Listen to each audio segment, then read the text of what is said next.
and I'm going to share a little story about the time I accidentally threw a Snickers bar at Tyra Banks. That's right. This is Off the Shelf, where we take the most iconic beauty brands, products, and people in the beauty industry off the shelf and examine the stories behind the story. It's where beauty is treated like the economic, cultural, and power-building force it really is. I'm Susannah Dellinger, and here we're going to talk about what really shapes the industry, who holds the power, how decisions get made, and what it actually takes to build, scale, and quite frankly, survive in beauty. These are the conversations happening behind closed doors about money, relationships, risk, and cult moments. If you're building, breaking through, or trying to understand how beauty really works, or just love a really good story, you're in the right place. Welcome back to Off the Shelf. I'm your host, Susannah Dellinger. Today, we're going to take a little detour away from some topics that we've covered in the past.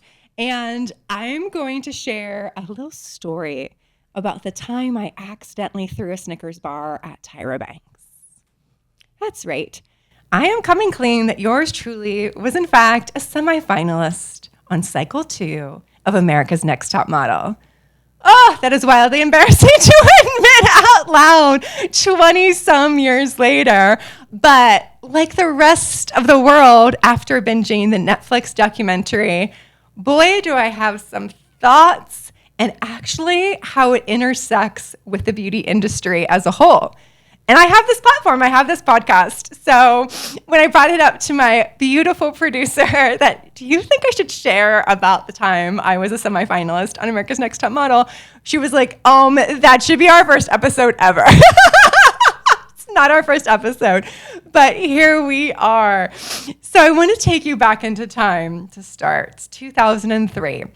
And for those of you that aren't familiar with my story, pre-beauty, I was convinced I was going to be a star. I went to school for theater. My dream was actually to be a soap actress star.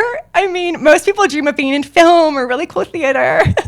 I grew up on All My Children, and my dream, if you could say, like, Susannah, somebody is going to give you everything you want. What is it?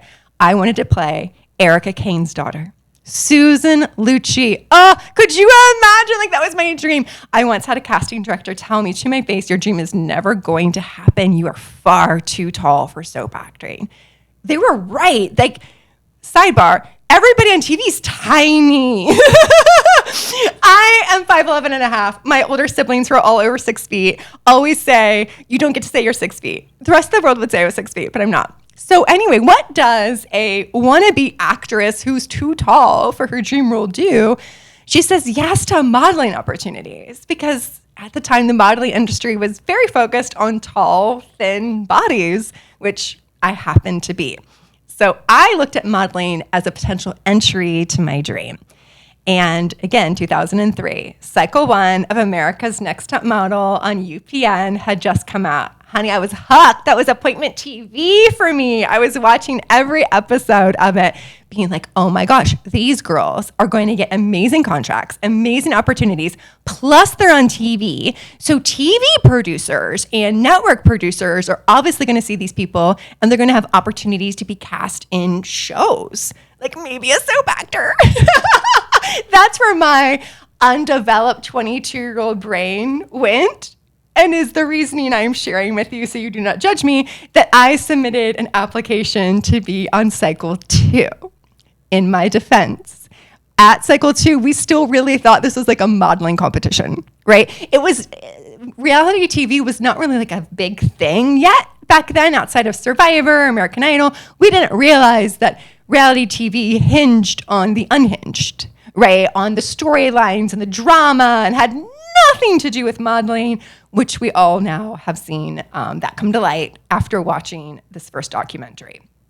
So first, what you had to do, because there was no electronic submissions, it's 2003, is you had to get somebody to take your photograph of you unsmiling. And I wore the typical model uniform, which was jeans and a black shirt. And there's a picture of me like just giving my best what I thought pout, which just looked like I was mad at the world. and submitted this picture along with a VHS tape. My Lord, some people watching this won't even know what a VHS tape is, but a VHS tape. And then I had to go down to FedEx and send this into the casting directors. And I'll never forget, I was at my hairdresser's. I was at the salon when I got a call, and it said, oh my gosh, you've been selected to come audition to be on cycle 2 of America's Next Top Model. You would have thought that the sky had opened up, unicorns were coming down. I jumped up and down in that salon like you were just handing me a check for $1 million. I was so excited. And this was to go to literally just like an open call in Chicago, right? Like that's all this was at this point. But they said, no, you get to go to the secret part of the open call because we're going to have an open call and it's going to be televised that all these people are showing up. But the true casting directors are only going to see like 20 to 30 girls. Everybody else is going to just go through like a cattle round. So you're going to go to this like secret part. I was like, ooh, VIP. So I go to this part. Casting directors are there. Apparently, that was my first lesson, that nothing in television ever runs on time. We were in a holding room for at least 3 hours before I ever got a chance. And they kept on coming in and saying, oh my gosh, the producers, they're running behind or they got delayed. They just came in from LA. They didn't even stop to eat. And I will never forget, I heard somebody say they didn't even stop to eat. They're going straight into interviewing. Thank you so much for everybody's patience. And the interview was being held in a hotel. I think it was like the W Hotel. And as most hotels do, they had a little concession thing in the lobby, like a little like snack grab and go place. And I thought, you know how I'm going to stand out is I'm going to feed the casting producer. Like I'm going to be the one who makes her like not hungry. Well, they had nothing like of nutrition, but they had a giant king size Snickers bar. And I'm like, Snickers satisfies your hunger is their literal tagline. How cute will I be walking in to make my impression, being like, hey, heard you're hungry, satisfies your hunger. I mean, y'all, if you know me, you know I'm corny. Like my middle name is Cheese. This all tracks if you've hung out with me. So I go in with my king-size Snickers bar to this producer, and I'm like, oh my gosh, I do my spiel, satisfies your hunger. She looks at me like I have 3 heads.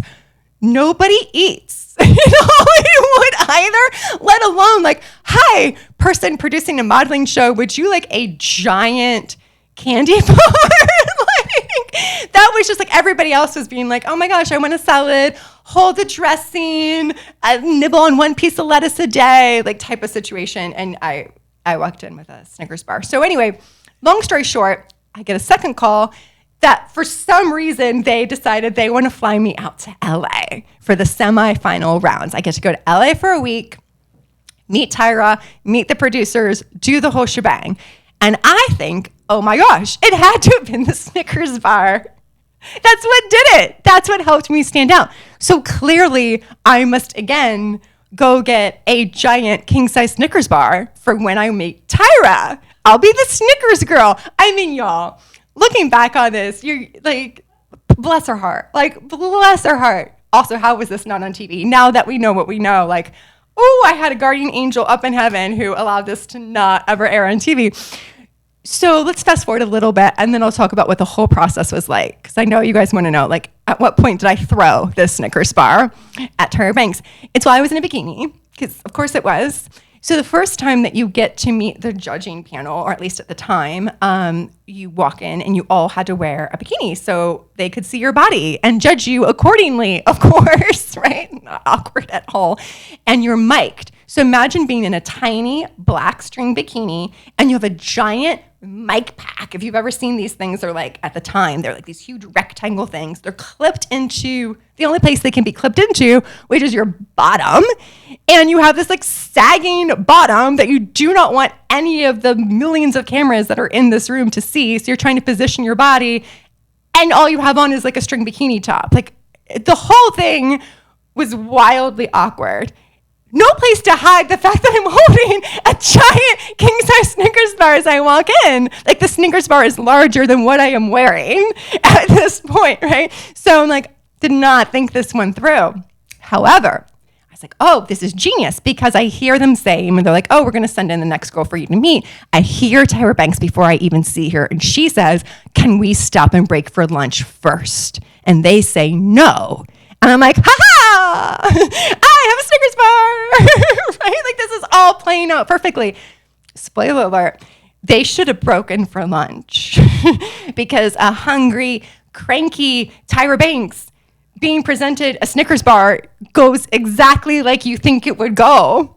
Yeah, this is like, I cannot believe I'm sharing this story. So I walk in, so excited for my moment, y'all. And like Tyra Banks, hi, like at the time, like she's this icon, she still is an icon. But for me, like I looked up to her. I do not look up to her. Let's be very clear anymore. I do not condone what she did. But at the time, she was one of the biggest supermodels alive, had broken so many barriers. I was trying to be in the industry that she was in. Like, this is a big moment. I am nervous. Again, I am not cool. If you've not figured that out yet, I'm shaking like a leaf. So here I am in a bikini with a giant mic pack, sagging butt, Snickers bar, shaking and rattling while mic'd up on these cameras. And she looks up fully irritated at my existence because I'm not lunch, right? Which is what she wanted. And she goes, do you have a Snickers bar? Like, just like confused, not like, oh, this is a bit, this is fun. Like, she was just wildly confused. And Ken Mock, the producers in the room, and two other people at the time. It was not the Jays. I know you all wonder. It was not the Jays. It was other people. And they're like, yeah, do you have a Snickers bar?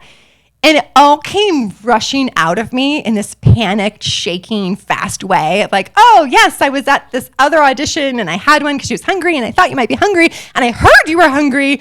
And here you go. But then I knew like I couldn't get close to her because that would be awkward. Like, who just like walks up to this long rectangular panel of iconic people and nicely places it like a normal person? Who would do that? No, you must stay, Susannah, where you are and just chuck it.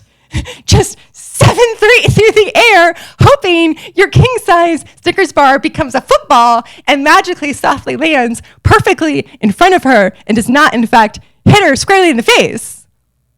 Because that's what happened. I hit her squarely in the face with my Snickers bar. I wish you guys could see my producer right now. Like, she can't breathe. She's very pregnant, and I'm hoping this does not send her into early labor. So at this point, she's now horrified because, I mean, as am I, because I guess I've accidentally assaulted Tyra Banks with candy. Like, I might be the first. Again, if you guys don't believe in guardian angels, this story alone, the fact that this is not available for viewing public, like, thank you to my actual dad in heaven for protecting me. Because could you imagine? Anyway, okay. So how does the rest of the interview go? You might ask. Oh, that's a great question. Would you like to know what happened? So I go and I hit her in the head. I'm like, oh my God, I cannot believe I hit you with a Snickers bar. She then says, are you saying because of my body shape that clearly I eat Snickers bars? Y'all, I was like, like out of, like, I'm 23 years old. Like, no, that's not what I'm saying. She goes, well, what are you saying? I thought you might be hungry. And she goes, I am. We're breaking for lunch. Thanks. That was it. That was my entire first interview of a week. That's what started my week in LA. I walked out and the little like handler, I don't know, what are they called? Like associate producers, production assistants? I don't know. You guys, I'm not cool. I don't know what they're called. But this nice woman says to me, why are you walking out of the room? What happened? And I said, I think I accidentally threw a Snickers bar at Tyra. And this girl, all the color drains from her body. And she's like, you did what? I was like, I'm really sorry.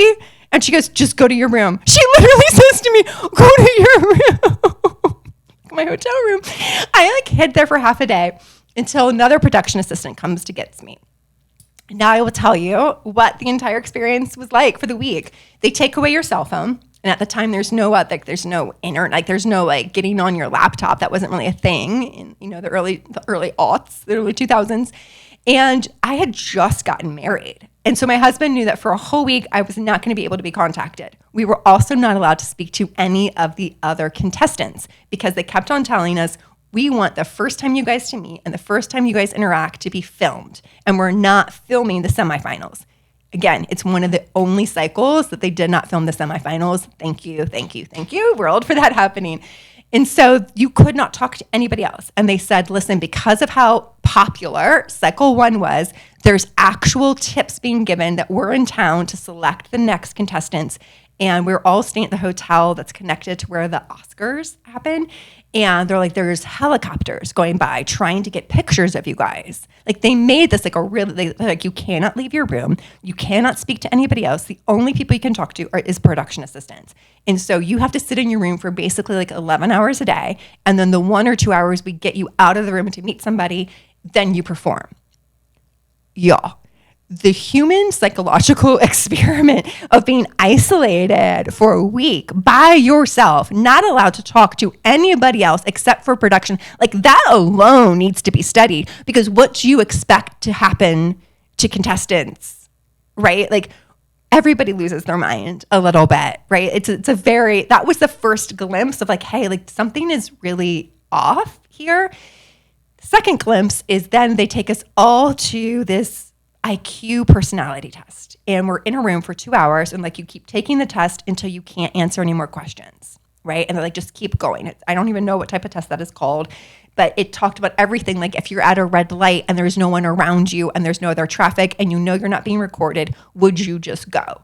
And then there's questions that were like trigonometry, right? So it's like everything from like how you would respond ethically to like what your IQ is to all these things wrapped up into one. I do remember I was one of the last people in the room and I was like, oh my gosh, I must have like failed whatever this is, because people were just like turning it in and leaving. And I just kept going until they said time. And I was like, oh my God, I didn't finish. Turns out like you don't finish. Like this test just keeps going for as much time as it gives. And people had stopped when they just couldn't answer any more questions. And I just kept going because I'm like, I don't know. And I just started like guessing at things or trying to figure it out and using my brain.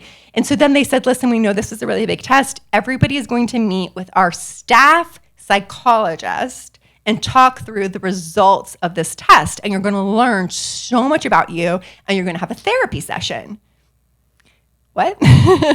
So you wait in this room, like this line outside this room, and everyone's sitting here and people are walking out one by one, just a mess, crying, tissues, red nose, but like everybody's having the same reaction, saying, oh my gosh, this was like the deepest session I've ever had. I've never been to therapy before. I learned so much about myself. This was amazing. We see them like hugging the psychologist when they're like, it's a very emotionally charged moment, right? And so it's 6 hours. We're all sitting here waiting to be seen one by one by one by one. Finally, it's my turn and I go in and I'm ready. Like I'm like reaching for the tissue box. Like my father passed away when I was 19. That's only a few years ago. Like I'm sure we're going to get deep. They're going to tell me like that I'm like looking for like, I don't know. They're going to tell me all the things wrong with me probably to prepare me for being on air.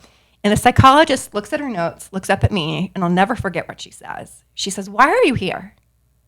I said, because I want to be America's Next Top Model. Yay. Right? And she goes, no, like, why are you here? And she goes, I looked at your results and I can't figure this out. I'm like, oh God, like something must be like really wrong with me. And she says to me, she goes, you like to give and receive love. She goes, you experience love. She goes, you have an equal amount of self-doubt and self-confidence. And then she says to me, you're also very strong at math. First of all, can I call every single math teacher I ever had and put you on speaker? And are you looking at the right results? Because what? And she goes, have you ever considered being an engineer? What? No, you guys know I've never considered being an engineer. And she says to me, she goes, do you have any questions for me? I said, sure, when are we going to get started? And she's like, that's it. That was it. My results basically showed, I guess, that I didn't have TV-worthy trauma. There was not a button that was pushed with me in the room that appeared, and now having become somewhat friends with people who were also in my cycle, they were pushing some very big buttons that people were being vulnerable about, and I had not, I guess, shared those for them to see. But she kept on saying, have you ever been considering to be an engineer? Like she said it to me like 3 more times. And I said, I'm thinking I'm not going to get cast on this show because I don't think engineers would make like the greatest people to watch, right? And she goes, no, I'm just like exploring other options for you outside of this. And again, I'm like, wow, like I'm 0 for 2. Like I assaulted Tyra Banks and the psychologist told me that like nothing's interestingly wrong with me and I should probably go become an engineer. Like this is devastating. So back to my room I go. Long story short, we finally, there's so many more things, right? Like I meet with story editors, we sit in a room and they're videoing me and they're trying to ask me through lines about story that I have shared about my father who did not ever want me to become a model. My father was much, much older. He was 50 when I was born, and to him, the modeling industry was not a good place. And so he said, as long as I was under 18, he would not approve of me being a model. And of course, he passed away when I was 19. So here I was at the time. So they're asking me all these questions about my father, about whether or not I felt like I was a black sheep. And I was like, what are these questions around? They're like, oh, we're the story editors and we're trying to figure out like your story. And again, that was a view of like, oh, this isn't about modeling. This is definitely about something else. And so finally I go and I meet Ken Mock, the producer, and half the group of the people are told like, oh, you're going to go on a tour and you're going to see where the Oscars happen. And the other half of us are told that we need to lie about where we spent our day, because we're taken to CBS Studios, which is where UPN was housing the meetings and where Ken Mock was. And it's the second and only time that I saw Tyra, and I walk into a room, and it's Ken Mock, and it's Tyra Banks. And she's no makeup on, she's got dreads in her hair, and she looks up at me, and she goes, you think you're better than everyone, don't you? Hi. No, like deeply no. And she was like, yeah, you do. You think because you're what the industry of modeling considers right. You're tall, you're thin, you look the way you do, that you should just waltz in and win this whole thing. You think you're better than everyone. And Ken Mock just was staring at me, waiting for my reaction. And every acting theater piece of me kicked in and realized, like, girl, you're being given a cue. Like, that's your cue. That's your prompt. Go, perform. And against my better judgment, I took the bait, right? And I was like, yeah, I mean, it's a modeling competition, and the girls in the lobby out there, like, aren't even 5'10". Like, I'm not sure what we're doing here. If, like, the idea is to go be, like, the top model in America, you're going to need to be tall, and you're going to need to be thin. And if that's the criteria, I think I fit it. And she was like, okay, so again, you think you're better than everybody, don't you? And I remember sitting there and being like, oh my God, she is going to cast me on this show to make an example out of me as the first one sent home of like, hey, this is what the world thinks is supposed to be a model, but look at this horrible picture, and like pick like a really bad picture to make it look like, just because you're tall and thin doesn't mean you can be a model. I could tell immediately where it was going. And I was like, no, I deeply don't think I'm better based on my genetics. I think I'm lucky.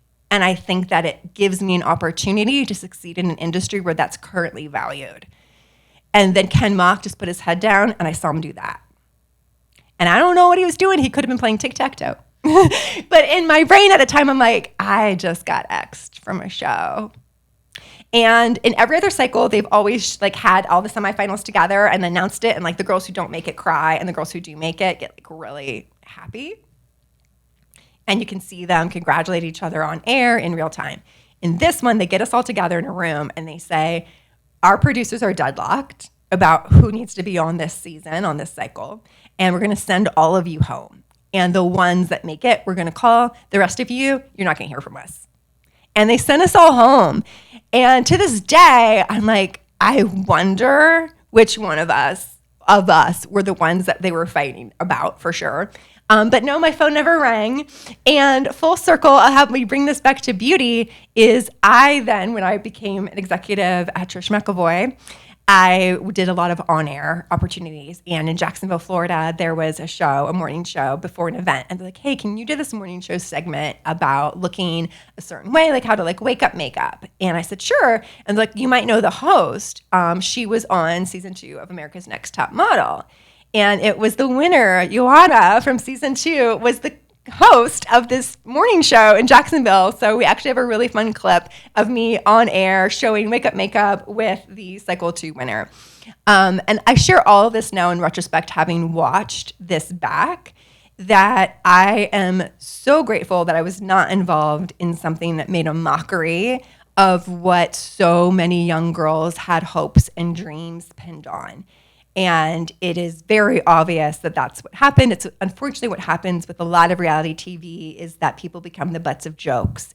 And that is the part that stood out to me as I watched it, is I was heartbroken for these women and girls, because I saw so much of my hopes and dreams in them as they were talking on camera about their storylines being taken away from them and being used to become jokes. And their bodies were jokes, their lives were jokes, and it was done for consumption. And while I think Tyra Banks is absolutely responsible for what happened and has not taken responsibility in a way that we would like to see somebody be reflective of that. I mean, at one point she even says, like, we as the viewers were the ones who wanted it, so that's why she did it. Like, put the onus on the viewers as the reason why it was so bad. There is a really deep, disturbing thing that sits with me.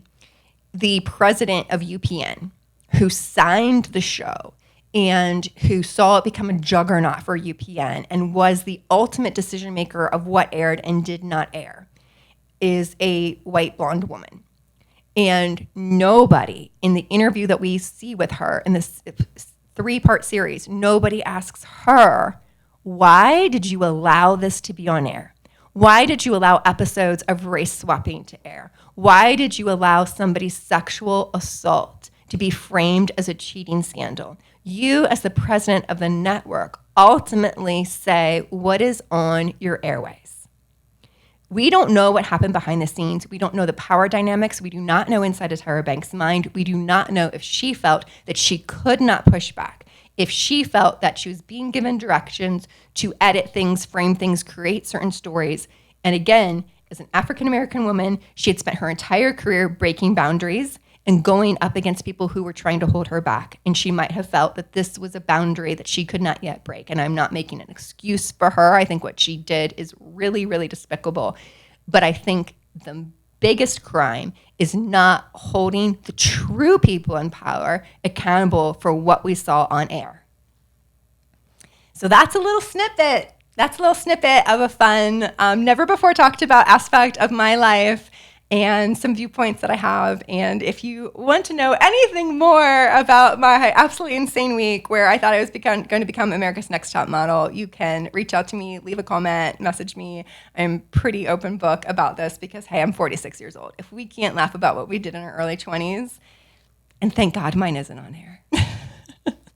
These conversations matter because who gets to speak shapes who gets to win. If this episode challenged how you see beauty, business, or the power behind the industry, share it with someone who needs to hear it. To connect or explore more, check the show notes. I'm Susannah Dellinger, and this has been Off the Shelf.